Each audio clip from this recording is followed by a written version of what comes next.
নমস্কাৰ বন্ধুসকল মই জ্যোতিষী ডক্টৰ নয়নজ্যোতি শৰ্মাই নৱগ্ৰহ জ্যোতিষালয়ৰ তৰফৰ পৰা আপোনালোক সকলোকে স্বাগতম জনাই আজি আমি দৈনিক ৰাশিফল ইত্যাদি আগবঢ়াব ওলাইছোঁ। আজি 1432 ভাস্কৰাব্দৰ জেঠ মাহৰ 20 তাৰিখ আৰু 2025 খ্ৰীষ্টাব্দৰ আজি জুন মাহৰ 4 তাৰিখ। আজি সূৰ্যোদয় হৈছিল ৰাতিপুৱা 4:35 আৰু সূৰ্যাস্ত হ'ব আবেলি 6:06। আজি বাৰ হৈছে বুধবাৰ, তিথি হৈছে শুক্লা নৱমী তিথি। আজি নৱজাতকৰ ৰাশি হ'ব সিংহ ৰাশি। দিনৰ ঘণ্টা 10:10 যোৱাত নৱজাতকৰ ৰাশি হ'ব কন্যা ৰাশি। আজি আপোনালোকৰ শুভ সংখ্যা হ'ব 1 আৰু 5। শুভ ৰং হ'ব বগা আৰু সেউজীয়া। ইয়াৰ উপৰি বন্ধুসকল আজি ছোৱালীসকলৰ আদ্য ঋতু হ'লে যোগ হ'ব কান্তা যোগ। বন্ধুসকল আমাৰ এই চেনেলটোৰ জৰিয়তে আপোনালোকৰ লগত দৈনিক ৰাশিফল আৰু বৈদিক জ্যোতিষশাস্ত্ৰ আৰু বাস্তুশাস্ত্ৰ সম্পৰ্কীয় বিভিন্ন আনুষংগিক বিষয়সমূহ আমি আলোচনা কৰি আহিছোঁ। যদি আজি আপুনি প্ৰথমবাৰৰ কাৰণে আমাৰ চেনেলটোলৈ আহিছে তেতিয়াহ'লে পাৰিলে আমাৰ চেনেলটো ছাবস্ক্ৰাইব কৰিব আৰু যিসকলে আমাৰ ভিডিঅ'টি ফেচবুক পেজত চাই আছে পাৰিলে আপোনালোকে ফেচবুক পেজটো ফ'ল' কৰি থ'ব। জানক বন্ধুসকল, এতিয়া আহিছোঁ আমি দৈনিক ৰাশিফল ইত্যাদিৰ মাজলৈ। প্ৰথমে আৰম্ভ কৰিব খুজিছোঁ আজি আমি মেষ ৰাশিৰ পৰা। মেষ ৰাশিৰ জাতক জাতিকাসকলৰ আজিৰ দিনটোত আপোনালোকৰ মনৰ আশা পূৰণ হ'ব। লগতে আজি আপোনাৰ আমোদ প্ৰমোদৰ মাজে দিনটো পাৰ হোৱাৰো যোগ দেখা যায়। এইবাৰ আহিছোঁ বৃষ ৰাশিলৈ। বৃষ ৰাশিৰ জাতক জাতিকাসকলৰ আজিৰ দিনটোত আপোনালোকৰ ঘৰলৈ আত্মীয় পৰিয়ালৰ আগমন হ'ব। ব্যৱসায়িকভাৱে খুব সফলতা লাভ কৰিব পাৰিব আজি আপোনালোকে।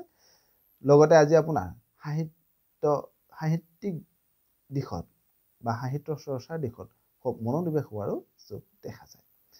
এইবাৰ আহিছোঁ মিথুন ৰাশিলৈ। মিথুন ৰাশিৰ জাতক জাতিকাসকলৰ আজিৰ দিনটোত আপোনালোকে ব্যৱসায়িকভাৱে খুব লাভান্বিত হ'ব পাৰিব। লগতে আজি আপোনাৰ আনন্দ মনে দিনটো পাৰ হোৱাৰো যোগ দেখা যায়। এইবাৰ আহিছোঁ কৰ্কট ৰাশিলৈ। কৰ্কট ৰাশিৰ জাতক জাতিকাসকলৰ আজিৰ দিনটোত হঠাতে হাতলৈ ধন সম্পত্তি আহিব। ঘৰত শুভ কৰ্ম কৰিবৰ কাৰণে যে আপোনালোকে সুযোগ সুবিধা লাভ কৰিব। যদিও আজি আপুনি সজাগ নহ'লে কৰ্মক্ষেত্ৰত সামান্য ক্ষয় ক্ষতিৰ সন্মুখীন হোৱাৰো যোগ দেখা যায়। এইবাৰ আহিছোঁ সিংহ ৰাশিলৈ। সিংহ ৰাশিৰ জাতক জাতিকাসকলৰ আজিৰ দিনটোত উত্তম ভোজন লাভ কৰিব। কৰ্মত যশস্যা বাঢ়িব। লগতে আজি আপোনাৰ ভ্ৰমণৰ সুযোগ লাভ কৰাৰো যোগ দেখা যায়। এইবাৰ আহিছোঁ কন্যা ৰাশিলৈ। কন্যা ৰাশিৰ জাতক জাতিকাসকলৰ আজিৰ দিনটোত ব্যস্ততাৰ মাজেৰে পাৰ হ'ব। ধন সম্পত্তি বাঢ়িব। যদিও আজি আপুনি সজাগ নহ'লে সামান্য এলাহৰ ভাৱ বৃদ্ধি হোৱাৰো যোগ দেখা যায়। এইবাৰ আহিছোঁ তুলা ৰাশিলৈ।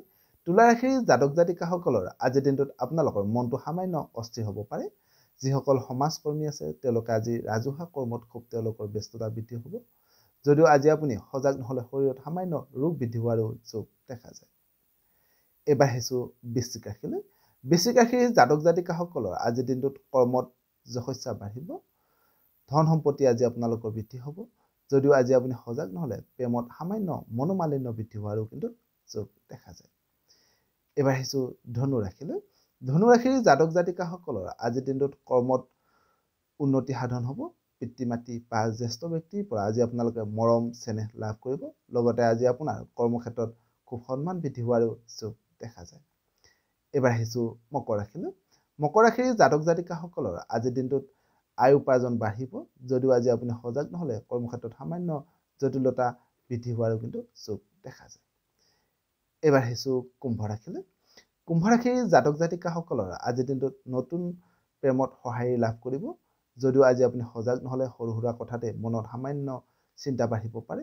লগতে আজি আপোনাৰ দেহ মনত সামান্য কষ্ট পাবলগীয়া হোৱাৰো যোগ দেখা যায়। একেবাৰে শেষত আহিছোঁ বন্ধুসকল আজি আমি মীন ৰাশিলৈ। মীন ৰাশিৰ জাতক জাতিকাসকলৰ আজিৰ দিনটোত আপোনালোকৰ মনৰ চিন্তাধাৰা খুব উন্নত মানৰ হ'ব। কৰ্মত আজি আপোনালোকে পদোন্নতি লাভ কৰিব। লগতে আজি ছাত্ৰ ছাত্ৰীসকলৰ সুনাম বৃদ্ধি হোৱাৰো যোগ দেখা যায়। সদশেষত আজিৰ দিনটো আপোনালোকৰ সকলোৰে শুভ হওক, মংগলময় হওক তাৰে কামনা কৰি আপোনালোকৰ মাজৰ পৰা বিদায় মাগিছোঁ। সৰ্বে ভৱন্তু সুখিনঃ, সৰ্বে সন্তু নিৰাময়া, সৰ্বে ভদ্ৰাণি পশ্যন্তু মা কশ্চিৎ দুঃখভাগঃ ভৱেৎ। ধন্যবাদ।